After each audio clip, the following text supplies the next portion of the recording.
ಎಲ್ರಿಗೂ ನಮಸ್ಕಾರ. ಹಾಸ್ಯ ಧಾರಾವಾಹಿಯ ನಾಳಿನ ಸಂಚಿಕೆಯಲ್ಲಿ ಏನಾಗ್ತಿದೆ ಅಂತ ನೋಡ್ಕೊಂಡು ಬರೋಣ ಬನ್ನಿ. ಮೊದಲಿಗೆ ಮೀನಾ ಹೂ ಕೊಡೋಕ್ಕೆ ಅಂತ ಒಂದು ಹಾಸ್ಪಿಟ್ಲಿಗೆ ಹೋಗಿರ್ತಾಳೆ. ಸೂರ್ಯ ಕೂಡ ಅಲ್ಲಿಗೆ ಬಾಡಿಗೆಗೆ ಅಂತ ಬಂದಿರ್ತಾನೆ. ಮೀನಾ ಗಾಡಿ ನಿಂತಿರೋದನ್ನ ನೋಡಿ ಒಳಗೋಗ್ತಾನೆ. ಮೀನಾ ಅಂದ್ಕೊಂಡು ಬರ್ತಿರೋವಾಗ, ನೀವೇನ್ರಿ ಇಲ್ಲಿ? ನಾನು ಹೂ ಕೊಡೋಕೆ ಬಂದಿದೆ ಅಂತಾಳೆ ಮೀನಾ. ಹೊರಗಡೆ ನಿನ್ನ ಗಾಡಿ ನೋಡಿದ್ನಲ್ಲ, ನೀನು ಇಲ್ಲೇ ಇರ್ತೀಯ ಅಂದ್ಕೊಂಡು ಬಂದೆ ಅಂತಾನೆ ಸೂರ್ಯ. ಇಲ್ಲಿಗೆ ಬಂದಿದ್ದು ಒಳ್ಳೇದಾಯ್ತು ನೋಡು ಅಂತೇಳಿ ಅಲ್ಲಿರೋ ರಿಸೆಪ್ಷನ್ ಹತ್ರ ಹೋಗಿ, ಮೇಡಮ್ ಯಾವುದೇ ರೀತಿ ಬಾಡಿಗೆ ಇದ್ರೂ ನನಗೆ ಹೇಳಿ, ಡಿಸ್ಚಾರ್ಜಿಗೆ ಬೇಕು ಅಂದರೂ ನನಗೆ ಹೇಳಿ, 24 hours ಯಾವಾಗಲೂ ಅವೈಲೇಬಲ್ ಇರುತ್ತೆ ಅಂತ ಹೇಳ್ತಾನೆ. ಓಕೆ ಅಂತ ಹೇಳ್ತಾರೆ. ನೀವು ನನ್ನನ್ನು ನೋಡೋಕೆ ಬಂದಿದ್ದೀರಾ ಅಂತ ನನಗೆ ಅನ್ನಿಸ್ತಿಲ್ವೇ? ಬಾಡಿಗೆಗೆ ಅಂತ ಇಲ್ಲಿ ತನಕ ಬಂದಿದ್ದೀರಾ ಅಂತ ಅನಿಸ್ತಿದೆ ಅಂತಾಳೆ ಮೀನಾ. ನಿನ್ನ ಮೀನಾ ನೋಡೋಕೆ ಬಂದಿದ್ದು ಹಾಸ್ಪಿಟ್ಲು ಅಂದಮೇಲೆ ಬಾಡಿಗೆ ಅವಶ್ಯಕತೆ ಇದ್ದೇ ಇರುತ್ತಲ್ವಾ, ಅದಕ್ಕೆ ಯಾವುದನ್ನು ಬಿಡಬಾರ್ದು ಅಂತ ಇಲ್ಲೂ ಕೂಡ ಕಾರ್ ಬಾಡಿಗೆ ಬೇಕಿದ್ರೆ ಹೇಳಿ ಅಂತ ಹೇಳಿ ಬಂದಿದ್ದೀನಿ ಅಂತಾನೆ. ನೀನು ಅಷ್ಟೇ ಅಲ್ವಾ ಮೀನಾ, ಮೊದಲೆಲ್ಲ ಸ್ವಲ್ಪ ಆರ್ಡರ್ ತೊಗೋತಿದ್ದೆ, ಈಗ ಎಷ್ಟು ಆರ್ಡ್ರ್ ಬಂದರೂ ತೊಗೋತಿದ್ಯಾ, ಹಾಗೆಯೇ ನಾನು ಅಂತಾನೆ.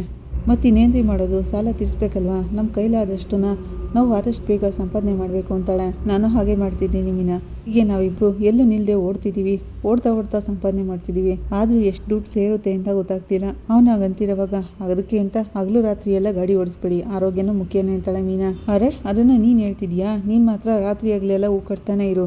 ನಮ್ಮ ಅಪ್ಪನ ಸಕ್ಕರೆನೂ ನಿಮ್ಮ ಮನೆಗೆ ಬೇರೆ ಕರ್ಕೊಂಡೋಗಿದೀಯಾ? ಪಾಪ ನನ್ನನ್ನು ಕಟ್ಕೊಂಡು ನೀನು ಇಷ್ಟೊಂದೆಲ್ಲ ಕಷ್ಟಪಡ್ತಿದೀಯಲ್ಲ ಅಂತಾನೆ. ಈ ಥರ ಎಲ್ಲ ಯಾಕ್ರಿ ಮಾತಾಡ್ತಿದ್ದೀರಾ? ಅತ್ತೆ ಮಾವನ ಮೇಲೆ ನನಗೂ ಕೂಡ ಅಕ್ರೆ ಇದೆ ಅಂತಾಳೆ ಮೀನಾ. ಅದು ಅಲ್ಲದೆ ಮದುವೆ ಆದಮೇಲೆ ಗಂಡನ ಮನೆಯೇ ನಮ್ಮ ಮನೆ ಮೇಲೆ, ಮನೆಯವ್ರ ಮೇಲೆ ನಮಗೂ ಅಕ್ರೆ ಅಂತ ಇರುತ್ತಲ್ವಾ ಅಂತಾಳೆ. ಇದೆಲ್ಲ ನಮ್ಮಿಬ್ರಿಗೆ ಮಾತ್ರನೇ. ಇದಕ್ಕೆಲ್ಲ ಕಾರಣ ಆದವನು ಶೋರೂಮ್ನಲ್ಲಿ AC ಹಾಕ್ಕೊಂಡು ಆರಾಮಾಗಿ ಕಾಲ ಕಳೀತಿದ್ದಾನೆ. ನಾವು ಮಾತ್ರ ಸಾಲ ತೀರ್ಸೋಕ್ಕೆ ಓಡ್ತಿದ್ದೀವಿ. ಏನು ಮಾಡೋದು? ಆದಷ್ಟು ಬೇಗ ದುಡ್ಡನ್ನ ರೆಡಿ ಮಾಡಬೇಕು ಅಂತಿರೋವಾಗಲೇ ಅಲ್ಲಿಗೆ ಕ್ರಿಶ್ ಬರ್ತಾನೆ. ಸೂರ್ಯ ಅಂಕಲ್ ಅಂತೇಳಿ ಓಡ್ ಬರ್ತಾನೆ. ಹೇಗಿದೆಯಾ ಕ್ರಿಶ್ ಅಂತ ಕೇಳ್ತಾನೆ ಸೂರ್ಯ. ಚೆನ್ನಾಗಿದ್ದೀನಿ ಅಂಕಲ್ ಅಂತ ಅವ್ನು ಹೇಳ್ತಿರೋವಾಗ ರೋಹಿಣಿನ ಕೂಡ ಅಲ್ಲಿಗೆ ಬರ್ತಾಳೆ. ಕ್ರಿಶ್ ಹೇಗಿದೆಯಾ, ಹೇಗೆ ಓದ್ತಿದ್ಯಾ ಅಂತ ಕೇಳ್ತಾಳೆ. ಚೆನ್ನಾಗಿದ್ದೀನಿ ಆಂಟಿ, ಚೆನ್ನಾಗಿ ಓದ್ತಿದ್ದೀನಿ ಅಂತಾನೆ ಕ್ರಿಶ್. ಹಾಸ್ಪಿಟ್ಲಿಗೆ ಏನಕ್ಕೆ ಬಂದಿದೆಯಾ ಅಂತ ಕೇಳ್ತಾಳೆ ಮೀನಾ. ಡಾಕ್ಟರ್ ನೋಡೋಕೆ ಬಂದಿದ್ದೀನಿ ಅಂತಾನೆ. ನೋಡಿದ್ಯಾ ಮೀನಾ ಹೇಗೆ ಮಾತಾಡ್ತಿದ್ದಾನೆ ಅಂತ? ಹಾಸ್ಪಿಟ್ಲಿಗೆ ಬರೋದು ಡಾಕ್ಟರ್ನೇ ತಾನೇ ನೋಡೋಕ್ಕೆ, ಪೊಲೀಸ್ನವ್ರನ್ನ ಪೋಸ್ಟ್ಮ್ಯಾನ್ನ ನೋಡೋಕ್ಕಾಗುತ್ತಾ ಅಂತಾನೆ ಸೂರ್ಯ. ನೀನೇನಕ್ಕೆ ಬಂದೆ ಡಾಕ್ಟ್ರು ನೋಡೋಕ್ಕೆ ಅಂತ ಕೇಳ್ತಾನೆ. ನನಗೆ ತಲೆನೋವು, ಅದಕ್ಕೆ ಬಂದೆ ಅಂತಾನೆ ಕ್ರಿಶ್. ಸ್ವಲ್ಪ ದಿನದಿಂದ ಅವಾಗವಾಗ ತಲೆನೋವು ಅಂತ ಹೇಳ್ತಾ ಇದ್ದ, ಅದಕ್ಕೆ ಡಾಕ್ಟ್ರ್ ಹತ್ರ ಚೆಕ್ ಮಾಡ್ಸೋಕೆ ಕರ್ಕೊಂಡು ಬಂದೆ ಅಂತಾಳೆ ರೋಹಿಣಿ. ಮೀನಾ ಮೊದಲು ಅವನಿಗೆ ತಲೆನೋವು ಏನಕ್ಕೆ ಬಂತು ಅನ್ನೋದನ್ನ ನೋಡಿದ್ಬಿಟ್ಟು ಬೇರೆಲ್ಲ ನೋಡಿದ್ರೆ ಇನ್ನೇನಾಗುತ್ತೆ ಹಾಗಂತ ಸೂರ್ಯ ಹೇಳ್ತಿರೋವಾಗ, ಮೀನಾ ನನ್ನ ಮಗನ ನಾನು ನೋಡಿದೆ ಏನೂ ಇಲ್ಲ, ಮನೆಯಲ್ಲೇ ನಾಟಿ ವೈದ್ಯರಿಂದ ಮೆಡಿಸನ್ ಕೊಡಿಸಿದ್ದೆ, ಯಾವುದು ಸೆಟ್ ಆಗದೆ ಕೊನೆಗೆ ಇಲ್ಲಿಗೆ ಕರ್ಕೊಂಡು ಬಂದೆ ಅಂತಾಳೆ ರೋಹಿಣಿ. ಕ್ರಿಶ್ ಏನಕ್ಕೆ ನಿನಗೆ ಪದೇ ತಲೆನೋವು ಬರ್ತಿದೆ, ನೀರು ಸರಿಯಾಗಿ ಕುಡಿಯಲ್ವಾ ಅಂತಾಳೆ ಮೀನಾ. ಚೆನ್ನಾಗಿ ಕುಡಿತೀನಿ ಅಂತ ಕ್ರಿಶ್ ಹೇಳ್ತಾನೆ. ಯಾವಾಗಲಿಂದ ನಿನಗೆ ತಲೆನೋಯ್ತಿದೆ ಅಂತ ಸೂರ್ಯ ಕೇಳ್ತಾನೆ. ನೀವೇನು ಡಾಕ್ಟ್ರಾ ಸೂರ್ಯ? ಅದನ್ನ ಹೇಳ್ಬಿಟ್ರೆ ನಿಮ್ಗೆ ಟ್ರೀಟ್ಮೆಂಟ್ ಕೊಡೋಕೆ ಗೊತ್ತಾಗುತ್ತಾ ಅಂತ ಕೇಳ್ತಾಳೆ ರೋಹಿಣಿ. ನಾನು ಕ್ರಿಶ್ ಹತ್ರ ತಾನೇ ಮಾತಾಡ್ತಿರೋದು, ಮಧ್ಯದಲ್ಲಿ ಮಾತಾಡಬೇಡ ಅಂತ ಹೇಳು ಮೀನಾ ಅಂತಾನೆ ಸೂರ್ಯ. ಕ್ರಿಶ್ ನಿನ್ಗೆ ಯಾವಾಗೆಲ್ಲ ತಲೆನೋವು ಬರುತ್ತೆ ಹೇಳು ಅಂತಾನೆ ಸೂರ್ಯ.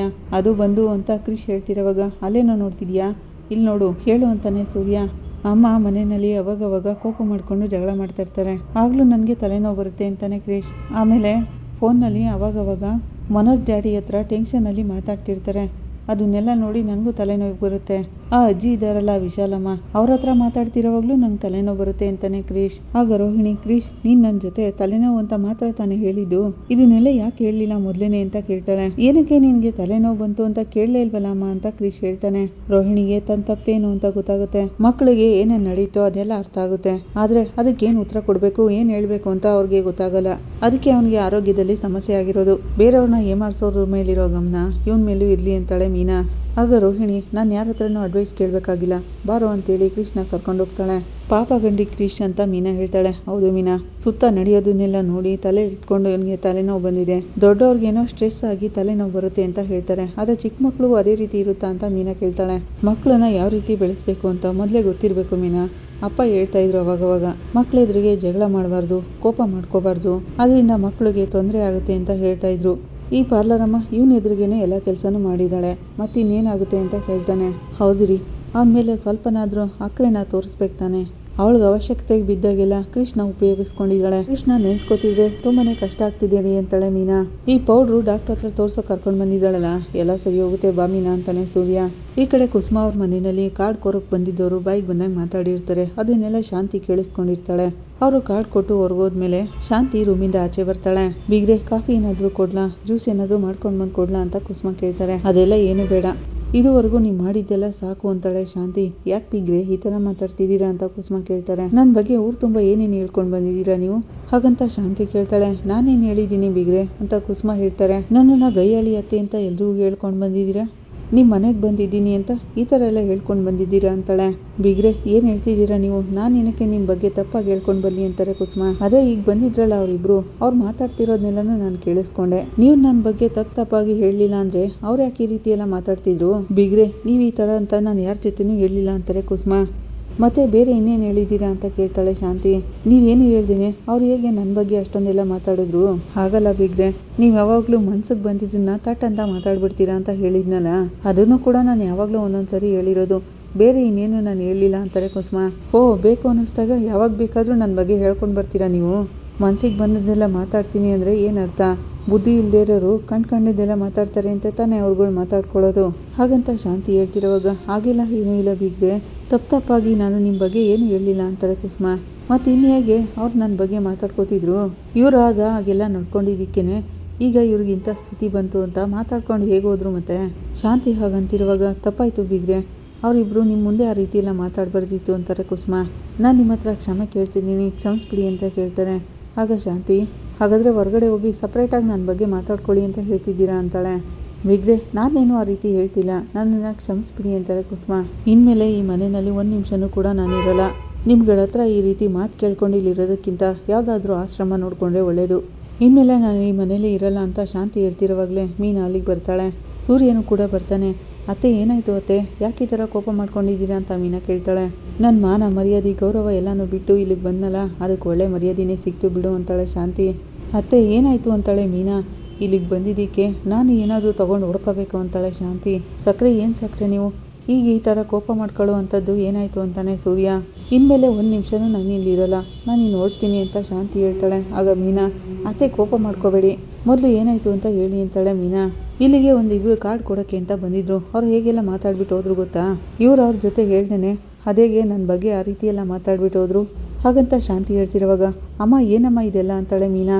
ಇಲ್ಲ ಮೀನಾ, ನಾನು ತಪ್ಪಾಗಿ ಅವ್ರ ಜೊತೆ ಏನೂ ಹೇಳಲಿಲ್ಲ, ನಾನು ಅವ್ರ ಜೊತೆ ಸಾಧಾರಣವಾಗಿ ಮಾತಾಡಿದ್ದು, ಆದರೆ ಅವರು ಬೇರೆ ರೀತಿಯೇ ಹೇಳ್ಬಿಟ್ಟು ಹೋಗಿದ್ದಾರೆ. ಹಾಗಂತ ಕುಸುಮ ಹೇಳ್ತಿರೋವಾಗ, ಅದೇಗೆ ನೀವು ಹೇಳ್ದೇನೆ ನಮ್ಮ ಕುಟುಂಬದ ಬಗ್ಗೆ ಅವರೇ ಹೇಗೆ ಮಾತಾಡೋಕ್ಕೆ ಸಾಧ್ಯ?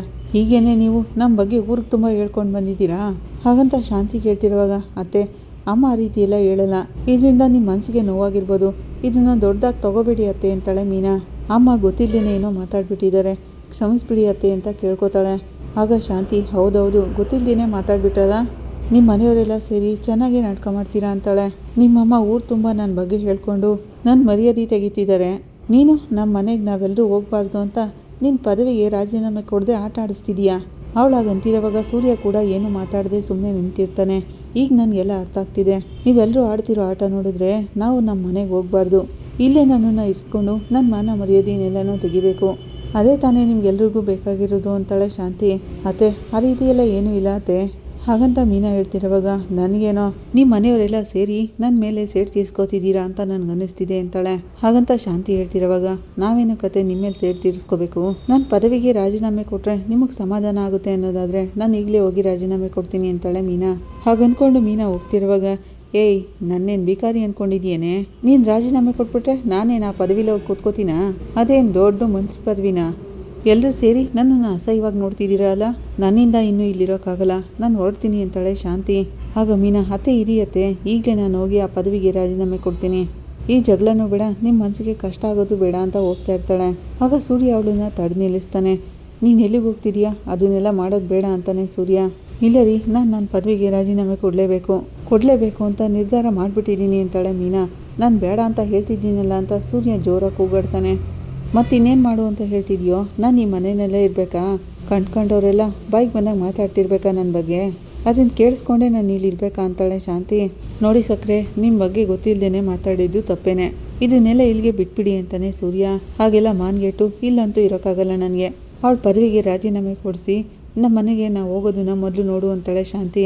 ನನಗೆ ಮಾನ ಮರ್ಯಾದೆ ಎಲ್ಲನೂ ಬಿಟ್ಟು ಇಲ್ಲಿರೋಕ್ಕಾಗಲ್ಲ, ಇಲ್ಲಾಂದರೆ ನೋಡು ನಾನು ಎಲ್ಲಿಗಾದರೂ ಹೊರಟೋಗ್ಬಿಡ್ತೀನಿ, ನಾನು ಹುಡ್ಕೊಂಡು ಯಾರು ಬರಬೇಡಿ ಅಂತಾಳೆ ಶಾಂತಿ. ಆಗ ಸೂರ್ಯ, ನನಗೊಂದು 2 ದಿನ ಟೈಮ್ ಕೊಡಿ ಸಕ್ಕರೆ, ನಾನು ಹೇಗಾದರೂ ಮನೇನ ಬಿಡಿಸ್ಕೋತೀನಿ, 10 ಲಕ್ಷ ಕಟ್ಟಿದ್ರೆ ಜಪ್ತಿನ ಕೈ ಬಿಡ್ತಾರೆ ಅಂತ ಲಾಯರ್ ಹೇಳಿದ್ದಾರೆ, ಅಟ್ಲೀಸ್ಟ್ 2 ದಿನ ಟೈಮ್ ಆದರೂ ಕೊಡಿ ಅಂತ ಕೇಳ್ತಾನೆ. 2 ದಿನ 10 ಲಕ್ಷನ ಹೇಗೆ ಕಟ್ತೀಯಾ? ಎಲ್ಲಾದರೂ ಕೊಳ್ಳೆ ಹೊಡಿತೀಯಾ? ಬ್ಯಾಂಕ್ ದರೋಡೆ ಮಾಡ್ತೀಯಾ ಅಂತಾಳೆ ಶಾಂತಿ. ನನಗೆ ಅದೆಲ್ಲ ಗೊತ್ತಾಗಲ್ಲ ಸಕ್ಕರೆ, ನನಗೇನಿದ್ರು ಕಷ್ಟಪಟ್ಟು ದುಡ್ಡು ಸಂಪಾದನೆ ಮಾಡೋದು ಗೊತ್ತು, ಹಾಗೇನಾದರೂ ಸಂಪಾದನೆ ಮಾಡೋಕ್ಕಾಗಲಿಲ್ಲ ಅಂದರೆ 2 ಕಾರು 1 ವ್ಯಾನು ಎಲ್ಲ ಇದೆ, ಅದನ್ನು ಮಾರಿ ಆದ್ರೂ ಮನೇನ ಬಿಡಿಸ್ಕೋತೀನಿ ಅಂತಾನೆ. ಏನ್ರಿ ಏನು ಅಂತ ಮಾತಾಡ್ತಿದ್ದೀರಾ ಅಂತ ಮೀನಾ ಹೇಳ್ತಾಳೆ. ಆಗ ಸೂರ್ಯ ಕೈ ತಡೆದು, ನಾನು ದುಡ್ಡು ಕಟ್ಟಿ ನಮ್ಮನೆ ಜಪ್ತಿನ ಹೇಗಾದರೂ ಕ್ಯಾನ್ಸಲ್ ಮಾಡಿಸ್ತೀನಿ ಸಕ್ಕರೆ, 2 ದಿನ ಮಾತ್ರ ನನಗೆ ಟೈಮ್ ಕೊಡಿ ಅಂತಾನೆ ಸೂರ್ಯ. ಏನು ಬೇಕಾದರೂ ಮಾಡ್ಕೋ, ಇವಳಮ್ಮ ಊರು ತುಂಬ ನನ್ನನ್ನು ಗೈ ಅಳಿಯತ್ತೆ ಅಂತ ಹೇಳ್ಕೊಂಡು ಬಂದಿದ್ದಾಳೆ. ಅವರೆಲ್ಲರೂ ಮನೆಗೆ ಬಂದು ಈ ಅಮ್ಮನ ಹಣೆ ಬರ ನೋಡಿದ್ರಾ, ಮೀನಾಗೆ ಹಿಂಸೆ ಕೊಡ್ತಿದ್ರಲ್ಲ, ಅದಕ್ಕೆ ಈ ರೀತಿ ಎಲ್ಲ ಅನುಭವಿಸ್ತಿದ್ದಾರೆ ಹಾಗಂತ ಬಾಯಿಗೆ ಬಂದಂಗೆ ಮಾತಾಡ್ಕೊಂಡೋದ್ರು. ಇದನ್ನೆಲ್ಲ ಕೇಳಿಸ್ಕೊಂಡು ಮಾನ ಮರ್ಯಾದೆ ಕಳ್ಕೊಂಡು ಇನ್ನು ನಾನು ಇಲ್ಲೇ ಇರಬೇಕಾ, ನೀನು ಹೇಳ್ದಂಗೆ ಇನ್ನು 2 ದಿನ ಮಾತ್ರ ನೀನು ಟೈಮು, ಅದಕ್ಕೆ ಮೇಲೆ 2 ನಿಮಿಷನೂ ಕೂಡ ನಾನು ಇಲ್ಲಿ ಇರೋಲ್ಲ ಅಂತಾಳೆ ಶಾಂತಿ. ಅತ್ತೆ ಅಂತಾಳೆ ಮೀನಾ. ಶಾಂತಿ ರೂಮ್ ಒಳಗೆ ಹೋಗ್ತಾಳೆ. ಸೂರ್ಯ ಕೋಪ ಮಾಡ್ಕೊಂಡು ಆಚೆ ಹೋಗ್ತಾನೆ. ಅಮ್ಮ ಏನಮ್ಮ ನೀನು ಅಂತ ಮೀನಾ ಕೇಳ್ತಾಳೆ. ನಾನು ಏನು ಹೇಳಲಿಲ್ವೇ ಅಂತ ಕುಸುಮ ಹೇಳ್ತಾರೆ. ಬಂದವರು ಏನು ಮಾತಾಡಿದ್ರು ಅಂತಲೂ ಗೊತ್ತಿಲ್ಲ ನನಗೆ, ನಂದೇ ತಪ್ಪು, ನಾನು ಸುಮ್ಮನೆ ಇದ್ಬಿಡ್ಬೇಕಾಗಿತ್ತು ಅಂತಾರೆ ಕುಸುಮ. ಸೂರ್ಯ ಹೊರಗಡೆ ಬಂದು ನಿಂತಿರ್ತಾನೆ. ಏನ್ರಿ ನೀವು, ನಾನು ಕೂಗ್ತಾನೆ ಇದ್ದೀನಿ, ನೀವೇನು ಮಾತಾಡದೆ ಇಲ್ಲಿಗೆ ಬಂದ್ಬಿಟ್ರಲ್ಲ ಕೋಪ ಮಾಡಿಕೊಂಡು ಹಾಗಂತ ಮೀನಾ ಹೇಳ್ತಿರುವಾಗ, ಮತ್ತಿನ್ನೇನು ಮಾಡಬೇಕಾಗಿತ್ತು, ನಾನು ಇರೋ ಸಮಸ್ಯೆ ಸಾಲದು ಅಂತ ಇದರಲ್ಲಿ ಅತ್ತೆ ಬೇರೆ ಹೊಸ ತಲೆನೋವು ತಂದು ಇಟ್ಟಿದ್ದಾರೆ ಹಾಗಂತ ಸೂರ್ಯ ಹೇಳ್ತಿರುವಾಗ, ಯಾಕೆ ನಮ್ಮಮ್ಮ ಏನು ಮಾಡಿಬಿಟ್ರು ಅಂಥದ್ದು ಅಂತ ಕೇಳ್ತಾಳೆ ಮೀನಾ. ಅತ್ತೆಗೆ ಏನು ಬೇಕಿತ್ತು ಇದೆಲ್ಲ, ಸಕ್ಕರೆ ಬಗ್ಗೆ ಯಾಕೆ ಎಲ್ಲರ ಜೊತೆ ಹೇಳಕ್ಕೆ ಹೋಗಿದ್ರು ಅಂತಾನೆ ಸೂರ್ಯ. ನಮ್ಮಮ್ಮ ಆ ರೀತಿ ಎಲ್ಲ ಯಾರ ಜೊತೆನೂ ಹೇಳಲ್ಲ, ಅತ್ತೆ ಏನೋ ತಪ್ಪಾಗಿ ತಿಳ್ಕೊಂಡಿದ್ದಾರೆ ಅಂತಾಳೆ ಮೀನಾ. ನೋಡು ಮೀನಾ, ಅತ್ತೆ ಅವ್ರ ಫ್ರೆಂಡ್ಸ್ ಹತ್ರ ಸಕ್ಕರೆ ಬಗ್ಗೆ ತಪ್ಪಾಗಿ ಮಾತಾಡಿದ್ದಾರೆ, ಅವ್ರು ಹೇಳ್ದೇನೆ ಅದು ಹೇಗೆ ಮನೆಗೆ ಬಂದು ಆ ರೀತಿ ಎಲ್ಲ ಮಾತಾಡಿದ್ರು ಅಂತಾನೆ ಸೂರ್ಯ. ನಮ್ಮ ಸಕ್ಕರೆ ಬಗ್ಗೆ ಗೊತ್ತಾದ್ಮೇಲೆ ಅವರು ಅದನ್ನು ಮನಸ್ಸಲ್ಲಿ ಇಟ್ಕೋಬೇಕಿತ್ತು, ಅದನ್ನೆಲ್ಲ ಹೊರಗಡೆ ಏನು ಕೇಳಿದ್ರು ಅಂತಾನೆ ಸೂರ್ಯ. ಈಗ ನೋಡು ಸಕ್ಕರೆ ಬಗ್ಗೆ ಎಲ್ಲರೂ ತಪ್ಪಾಗಿ ಮಾತಾಡ್ತಿದ್ದಾರೆ, ಅದು ಕೂಡ ಅತ್ತೆ ಗೊತ್ತಾಗಲ್ವಾ ಅಂತಾನೆ. ಏನಕ್ಕೆ ಬೇಕಿತ್ತು ಮೀನಾ ಎಲ್ಲರ ಬಗ್ಗೆ ಬಾಯಿಗೆ ಬಂದು ಮಾತಾಡೋದು ಅಂತಾನೆ. ನೋಡ್ರಿ ಈಗೆಲ್ಲ ಅವಶ್ಯಕತೆ ಇಲ್ಲದೇ ಮಾತಾಡೋದೆಲ್ಲ ಪ್ರಯೋಜನಕ್ಕೆ ಬರೋಲ್ಲ, ಅತ್ತೆಗೆ ಅವ್ರ ಮನೆಗೆ ಅವ್ರು ಹೋಗ್ಬೇಕಷ್ಟೇ, ಅದಕ್ಕೆ ನಾನು ಈಗಲೇ ಹೋಗಿ ರಾಜೀನಾಮೆ ಕೊಟ್ಟು ಬರ್ತೀನಿ, ಆಗೆಲ್ಲ ಸಮಸ್ಯೆನೂ ಪರಿಹಾರ ಆಗುತ್ತೆ ಅಂತ ಮೀನಾ ಹೋಗ್ತಿರೋವಾಗ ಸೂರ್ಯ, ಹೇಳ್ತಿಲ್ವಾ ಮೀನಾ ನಿನಗೆ, ನಿನ್ನ ಪದವಿಗೆ ರಾಜೀನಾಮೆ ಕೊಡೋದು ಬೇಡ ಅಂತ ಹೇಳ್ತಿದ್ರು ಪದೇ ಅದನ್ನೇ ಮಾಡ್ತಿದೆಯಲ್ಲ, ಒಂದ್ಸರಿ ಹೇಳಿದ್ರೆ ನಿಂಗೆ ಅರ್ಥ ಆಗಲ್ವಾ ಅಂತಾನೆ. ಆಗ ಮೀನಾ, ಏನಕ್ಕೆ ಅವಶ್ಯಕತೆ ಇಲ್ಲದೇ ಈಗ ಕೂಗಾಡ್ತಿದ್ದೀರಾ ಅಂತ ಕೇಳ್ತಾಳೆ. ನಾನೇನು ಬೇಕು ಅಂತ ಕೂಗಾಡ್ತಿದ್ದೇನಾ ಮೀನಾ, ಅತ್ತೆನೇ ಬೇಕು ಅಂತಾನೆ ಊರು ತುಂಬ ಏನೇನು ಹೇಳ್ಕೊಂಡು ಬಂದಿರೋದು, ಅದನ್ನು ಕೇಳಿ ಈ ಸಕ್ಕರೆ ತೆಗೆಯತಕ್ಕ ಅಂತ ಕುಣಿತಿದ್ದಾರೆ ನೋಡು, ಈಗ ನೋಡು 2 ದಿನದಲ್ಲಿ ದುಡ್ಡು ರೆಡಿ ಮಾಡಬೇಕು ಅಂತ ನನ್ನ ಬಾಯಿನಲ್ಲೇ ಹೇಳೋವಾಗೋಯ್ತು ಹಾಗಂತ ಸೂರ್ಯ ಹೇಳ್ತಿರೋವಾಗ, ಅವ್ರೇನೋ ಬೇರೆ ಅರ್ಥದಲ್ಲಿ ಹೇಳಿರ್ತಾರೆ, ಹಾಗೇನಾದರೂ ಹೇಳಿದ್ರು ನಮ್ಮಮ್ಮ ಏನೂ ಸುಳ್ಳು ಹೇಳಿರಲ್ವಲ್ಲ ಅಂತ ಮೀನಾ ಕೇಳ್ತಾಳೆ. ಅವ್ರು ಹೇಳ್ತಿರೋದೆಲ್ಲ ನಿಜನೇ ತಾನೇ, ನಿಮ್ಮಮ್ಮ ಯಾವತ್ತಾದರೂ ನನ್ನ ಜೊತೆ ಪ್ರೀತಿಯಿಂದ ನಡೆಸ್ಕೊಂಡಿದ್ದಾರಾ, ನನ್ನನ್ನು ನಿಮ್ಮ ಮನೆ ಕೆಲಸದವ್ರ ಥರ ತಾನೇ ನೋಡ್ತಿರೋದು, ಆದರೆ ನಾವು ನಿಮ್ಮ ಅಮ್ಮನ ನಮ್ಮ ಮನೆಯಲ್ಲಿ ಹಾಗೆ ನೋಡ್ಕೋತಿದ್ದೀವಾ, ನಾನು ಅವ್ರು ಮಾಡಿದ್ನೆಲ್ಲನೂ ಮನಸ್ಸಲ್ಲಿ ಇಟ್ಕೊಂಡು ಅವ್ರು ಮಾಡಿರೋ ಥರನೇ ಮಾಡ್ಬೋದಿತ್ತಾನೆ ಅಂತಾಳೆ ಮೀನಾ. ಆಗ ಸೂರ್ಯ, ಸರಿ ಬಿಡು, ನಿಮ್ಮಮ್ಮ ಒಳ್ಳೇದನ್ನೇ ಮಾಡಿರೋದು, ಅದರಲ್ಲಿ ನಾನು ಯಾವ ಮಾತು ಆಡಲ್ಲ, ಆದರೆ ಅತ್ತೆ ಏನಕ್ಕೆ ಅವಶ್ಯಕತೆ ಇಲ್ಲದೆ ಸಕ್ಕರೆನ ಗೈ ಅಳಿಯತ್ತೆ ಅಂತೆಲ್ಲ ಹೇಳ್ಕೊಂಡು ಬಂದಿದ್ದಾರಲ್ಲ ಅಂತಾನೆ. ಅಲ್ಲರಿ, ನಮ್ಮಮ್ಮ ನಿಮ್ಮ ಮನೆಗೆ ಬಂದಾಗೆಲ್ಲ ಅತ್ತೆ ಹೇಗೆಲ್ಲ ಅವ್ರಿಗೆ ಅವಮಾನ ಮಾಡಿ ಕಳಿಸಿಲ್ಲ, ಅದನ್ನೆಲ್ಲ ಅವ್ರು ಹೇಗೆ ತಡ್ಕೋತಾರೆ, ನಮ್ಮಮ್ಮನಿಗೆ ನಿಮ್ಮಮ್ಮ ಮಾಡಿರೋದೆಲ್ಲ ಮನಸ್ಸಲ್ಲಿರಲ್ವಾ, ಅದ್ರ ಬಗ್ಗೆ ಚಿಂತೆ ಇರಲ್ವಾ ಅಂತ ಕೇಳ್ತಾಳೆ ಮೀನಾ. ಇದ್ರೆ ಇರಲಿ ಮೀನಾ, ನಾನು ಬೇಡ ಅಂತ ಹೇಳಿದ್ದ ಹಾಗಂತ ಊರು ತುಂಬ ಅದನ್ನೇ ಹೇಳ್ಕೊಂಡು ಬರೋದಾ, ನಾವಿಬ್ಬರು ಆ ಮನೆನ ಬಿಡಿಸ್ಕೊಳ್ಳೋಕ್ಕೆ ಎಷ್ಟೊಂದೆಲ್ಲ ಓಡಾಡ್ತಿದ್ದೀವಿ, ಇಂಥ ಸಮಯದಲ್ಲಿ ಇದೆಲ್ಲ ಅವಶ್ಯಕತೆ ಇಲ್ಲದಿರೋ ಸಮಸ್ಯೆ, ಇದನ್ನೆಲ್ಲ ಅಪ್ಪ ಕೇಳಿಸ್ಕೊಂಡ್ರೆ ಎಷ್ಟು ಕಷ್ಟಪಡುತ್ತೆ ಗೊತ್ತಾ ಅವ್ರ ಮನಸ್ಸು, ನಾನು ಮನೆ ಬಿಡಿಸ್ಕೊಳ್ಳೋದ್ರ ಕಡೆ ಗಮನ ಕೊಡಲಾ ಅಥವಾ ಈ ಜಗಳದ ಬಗ್ಗೆ ಪಂಚಾಯಿತಿ ಮಾಡ್ಕೊಂಡು ಇಲ್ಲೇ ಕೂತ್ಕೊಳ್ಳ ಹಾಗಂತ ಸೂರ್ಯ ಹೇಳ್ತಿರೋವಾಗ, ಸರಿ ಬಿಡಿ, ಇನ್ಮೇಲೆ ನಮ್ಮಮ್ಮ ಆ ರೀತಿಯೆಲ್ಲ ಮಾತಾಡಲ್ಲ ಸರಿನಾ ಅಂತ ಕೇಳ್ತಾಳೆ ಮೀನಾ. ನೋಡು ಮೀನಾ, ನಮ್ಮ ಮನೆ ಬಗ್ಗೆ 3ನೇವ್ರ ಜೊತೆ ಹೇಳೋಕ್ಕೆ ಹೋಗ್ಬಾರ್ದು, ಹೇಳಿದ್ರೆ ಸುಮ್ಮನೆ ಪಂಚಾಯಿತಿಗಳಾಗ್ತವೆ, ನಾನು ಒಪ್ಕೋತೀನಿ ನಮ್ಮ ಸಕ್ಕರೆದು ಇದರಲ್ಲಿ ತುಂಬಾ ತಪ್ಪಿದೆ, ಈಗಲೂ ಕೂಡ ನಾನು ನಿನಗೆ ಸಪೋರ್ಟ್ ಮಾಡಿನೇ ಮಾತಾಡ್ತಿರೋದು ಅಂತಾನೆ ಸೂರ್ಯ. ಆಗ ಮೀನಾ, ನೋಡಿ ನಿಮ್ಮಮ್ಮ ಅಲ್ಲಿ ಎಷ್ಟು ದಿನ ಈಗ ನಡ್ಕೊಂಡ್ರು ಅನ್ನೋದ್ರ ಬಗ್ಗೆ ಸಮಸ್ಯೆನೇ ಹೊರತು ನಿಮ್ಮ ಬಗ್ಗೆ ಎಲ್ಲ ಈಗ ಸಮಸ್ಯೆ ಆಗಿರೋದು, ನಿಮ್ಮ ಬಗ್ಗೆ ನಾನು ತಪ್ಪಾಗಿ ಏನಾದರೂ ಹೇಳ್ಕೊಂಡು ಬಂದಿದ್ದೀನಾ, ಅತ್ತೆ ನನ್ನನ್ನು ಸೊಸೆ ಅಂತಲೂ ನೋಡ್ತಿಲ್ಲ, ಆ ಚಿಂತೆ ನಮ್ಮಮ್ಮಂಗೆ ಇರಲ್ವಾ ಅಂತಾಳೆ ಮೀನಾ. ನೀನನ್ನು ನಾನು ಚೆನ್ನಾಗಿ ನೋಡ್ಕೋತಿದ್ದೀನಲ್ವ ಮೀನಾ, ಅದನ್ನೇ ತಾನೇ ಅತ್ತೆ ನೋಡಬೇಕಾಗಿರೋದು, ಅದನ್ನು ಬಿಟ್ಟು ನಮ್ಮ ಸಕ್ಕರೆ ಬಗ್ಗೆ ಏನಕ್ಕೆ ಹೊರಗಡೆ ಎಲ್ಲ ಹೇಳ್ಕೊಂಡು ಬರಬೇಕು, ಇದೆಲ್ಲ ಅವಶ್ಯಕತೆ ಇಲ್ಲದೆ ಇರೋ ಕೆಲಸ ಮೀನಾ, ಏನು ಸಿಗುತ್ತೆ ಇದರಲ್ಲಿ ಅಂತಾನೆ ಸೂರ್ಯ. ಅದೆಲ್ಲ ಸರಿ ರೀ, ಈಗ ನಿಮ್ಮಮ್ಮ ನಮ್ಮಮ್ಮನ ಹೇಗೆಲ್ಲ ನಡ್ಸ್ಕೊತಿದ್ದಾರೆ ಅದೆಲ್ಲ ಸರಿನಾ, ಹೀಗೆ ದಿನ ಅವಮಾನ ಮಾಡ್ತಾನೆ ಇರ್ತಾರೆ, ಪದೇ ಏನಾದರೂ ಹೇಳ್ತಾನೆ ಇರ್ತಾರೆ, ಅದೆಲ್ಲ ಕರೆಕ್ಟಾ ಅಂತಾಳೆ ಮೀನಾ. ಕರೆಕ್ಟ್ ಅಂತ ನಾನು ಯಾವಾಗ ಹೇಳಿದೆ ಅಂತ ಸೂರ್ಯ ಹೇಳ್ತಾನೆ. ನೀವು ಹೀಗೆ ಮಾತಾಡ್ತಿದ್ರೆ ಅದೇ ತಾನೇ ಕರೆಕ್ಟ್ ಅಂತಾಳೆ ಮೀನಾ. ಹೌದೌದು, ನಾನು ಹಾಗೇನೆ ಹೇಳಿದ್ದು, ಹಾಗೇನೆ ತಿಳ್ಕೊ, ಯಾರ್ಯಾರನ್ನು ಇಲ್ಲಿ ಸರಿಯಾಗಿ ಅರ್ಥನೇ ಮಾಡ್ಕೋತಿಲ್ಲ, ನಮ್ಮ ಸಕ್ಕರೆನ ರಾಣಿ ಥರ ನೋಡ್ಕೊಳ್ಳಿ ಅಂತ ನಾನೇನು ಹೇಳ್ತಾ ಇಲ್ಲ, ಆದರೆ ನಿಮ್ಮಮ್ಮ ಊರು ತುಂಬ ಸಕ್ಕರೆ ಬಗ್ಗೆ ಹೇಳ್ಕೊಂಡು ಬರ್ತಿದ್ದಾರಲ್ಲ ಅದು ತಪ್ಪು ಅಂತ ಹೇಳ್ತಿದ್ದೀನಿ ಅಂತಾನೆ ಸೂರ್ಯ. ಅದನ್ನು ಕೂಡ ನೀನು ಅರ್ಥ ಮಾಡ್ಕೋತಿಲ್ವಲ್ಲ, ನಿನ್ನ ಜೊತೆ ಮಾತಾಡೋದೇ ವೇಸ್ಟ್ ಹಾಗನ್ಕೊಂಡು ಸೂರ್ಯ ಕೋಪ ಮಾಡ್ಕೊಂಡು ಹೋಗ್ತಾನೆ. ಈ ಕಡೆ ರವಿ ಸೂರ್ಯ ಇಬ್ಬರು ಮನೋಜ್ ಶೋರೂಮ್ ಹತ್ರ ಬಂದಿರ್ತಾರೆ. ಸೂರ್ಯ ಒಳಗೆ ಹೋಗೋಕ್ಕೆ ಯೋಚನೆ ಮಾಡ್ತಿರೋವಾಗ ಏನಾಯ್ತೋ ಸೂರ್ಯ ಅಂತ ರವಿ ಕೇಳ್ತಾನೆ. ಇವನು ನಾವು ಹೇಳಿದ್ನೆಲ್ಲನೂ ಕೇಳ್ತಾನೇನೋ, ಅವನಿಂದನೇ ನಮ್ಮನೆಗೆ ಸೀಲಾಕೋ ಪರಿಸ್ಥಿತಿ ಬಂದಿದ್ದು. ಒಬ್ಬೊಬ್ರು ಒಂದೊಂದು ಕಡೆ ಹೋಗಿದ್ದೀವಿ. ಹಾಗಂತ ಸೂರ್ಯ ಹೇಳ್ತಿರೋವಾಗ ರವಿ, ಲೇ ನಡೆದಿರೋದೆಲ್ಲ ಅವನಿಂದನೇ ಅಂತ ಸ್ವಲ್ಪನಾದರೂ ಅಪರಾಧಿ ಭಾವನೆ ಅವನಿಗಿದ್ರೆ ಅವನು ಕೂಡ ಮನೆ ಬಿಡಿಸ್ಕೊಳ್ಳೋಕ್ಕೆ ಸ್ವಲ್ಪ ಹೆಲ್ಪ್ನಾದರೂ ಮಾಡ್ತಾನೆ. ಹಾಗಂತ ರವಿ ಹೇಳ್ತಾನೆ, ಅವ್ನಿಗೆ ಯಾವಾಗಲೂ ನಾನು ತಪ್ಪು ಮಾಡಿದ್ದೀನಿ ಅನ್ನೋ ಅಪರಾಧಿ ಭಾವನೆ ಇದೆ, ಆ ರೀತಿ ಯಾವಾಗಲೂ ಅಂದ್ಕೊಂಡಿದ್ದಾನೆ ಅಂತ ಸೂರ್ಯ ಕೇಳ್ತಾನೆ. ಈಗ ಅವನು ಖಂಡಿತ ಒಳ್ಳೆ ಬಿಸ್ನೆಸ್ನೇ ಮಾಡ್ತಿದ್ದಾನೆ, ಒಂದ್ಸರಿ ಮಾತಾಡಿ ನೋಡೋಣ ಬಾ ಅಂತಾನೆ ರವಿ. ನೀನು ಹೇಳ್ತಿದ್ದೀಯಾ ಅಂತ ಬರ್ತಿದ್ದೀನಿ, ನನಗಂತೂ ಖಂಡಿತ ಅವನ ಮೇಲೆ ನಂಬಿಕೆ ಇಲ್ಲ ಅಂತಾನೆ ಸೂರ್ಯ. ನಾನು ಮಾತಾಡ್ತೀನಿ, ನೀನು ಬಾರೋ ಅಂತಾನೆ ರವಿ. ಈ ಕಡೆ ಮನೋಜ ಲೆಕ್ಕ ಕೇಳ್ತಾ ಇರ್ತಾನೆ ಪಾರ್ಕ್ ಫ್ರೆಂಡ್ ಮತ್ತು ಛಾಯಾ ಹತ್ರ. ಏನ್ರೋ ಇಬ್ರು ಜೊತೆ ಸೇರಿ ಬಂದ್ಬಿಟ್ಟಿದ್ದೀರಾ ಅಂತ ಕೇಳ್ತಾನೆ. ಪರ್ಸ್ನಲ್ ಆಗಿ ಮಾತಾಡಬೇಕಿತ್ತು, ಅದಕ್ಕೆ ಬಂದ್ವಿ ಅಂತಾನೆ ಸೂರ್ಯ. ಇಲ್ಲಿ ನೋಡಿ, ಆ ಮೂಲೆಯಲ್ಲಿ ಜಾಗ ಇದೆ, ಹೋಗಿ ಮಾತಾಡ್ಕೊಳ್ಳಿ ಅಂತಾನೆ ಮನೋಜ.